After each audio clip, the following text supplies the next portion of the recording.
কেউ আপনাকে অর্ধেক ভাড়ায় এমনভাবে লোভ দেখাবে যে বাস আপনাকে মাঝ রাস্তাতেই নামিয়ে রেখে চলে যাবে। কেউ বলবে ভাই ওনার কাছে টিকিট নেই, আমার কাছ থেকে নেন। কেউ আবার বেশি টাকায় টিকিট নিয়ে অন্য বাসে উঠিয়ে দিবে। আপনি কি কখনো বাসে যাত্রা করতে গিয়ে দালাল বা প্রতারক চক্রের খপ্পরে পড়েছেন?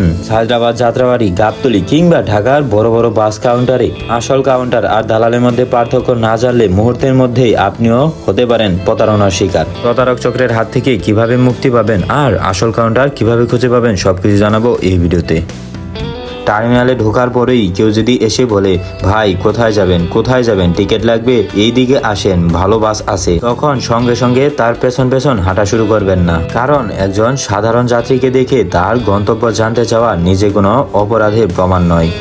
কিন্তু আপনি যদি দেখেন লোকটি নিজেকে কোনো নির্দিষ্ট পরিবহন বা কোম্পানির কর্মী হিসাবে পরিষ্কারভাবে পরিচয় দিতে পারছে না, অথচ আপনাকে দ্রুত অন্য জায়গায় নিয়ে যেতে চাইছে, তাহলে সতর্ক হন। আপনার প্রথম কাজ হবে নিজে কাউন্টার খুঁজে বের করা। কাউন্টারের নাম, কোম্পানির নাম এবং সম্ভব হলে নির্ধারিত টিকিট কাউন্টার যাচাই করুন। তো এত কাউন্টারের মধ্যে কিভাবে আপনি খুঁজে বের করবেন কোনটা আসল কাউন্টার আর কোনটা প্রতারকদের কাউন্টার? প্রতারকদের টিকিট কাউন্টারে প্রথমেই লক্ষ্য করবেন ওদের টিকিট কাউন্টারে কোনো রকম মনিটর বা ডিজিটাল টিকিট কাটার সিস্টেম থাকে না।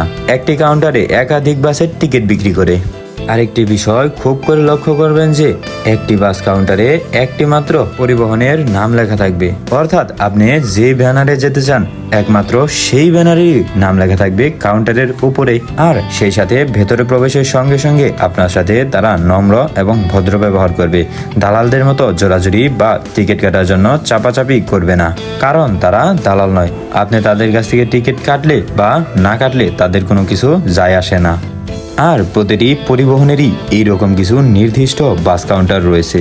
দেশের বড় বড় সব বাস টার্মিনালগুলোতে এদের কাউন্টার পেয়ে যাবেন, অর্থাৎ আপনার পছন্দের ব্যানারের টিকিট কাউন্টার পেয়ে যাবেন।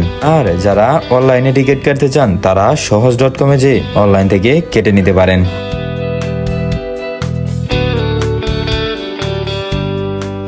বিশেষ করে ঈদের সময় বাস টিকিট কাটা নিয়ে আরো বেশি সতর্ক থাকবেন, কারণ সব থেকে বড় সিন্ডিকেট তখনই হয়ে থাকে।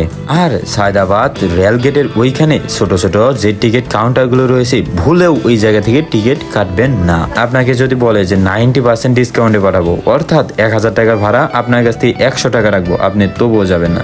ওরা পুরাটাই সিন্ডিকেট। সুতরাং ভালো থাকবেন, সুস্থ থাকবেন এবং আপনার ভ্রমণ শুভ হোক।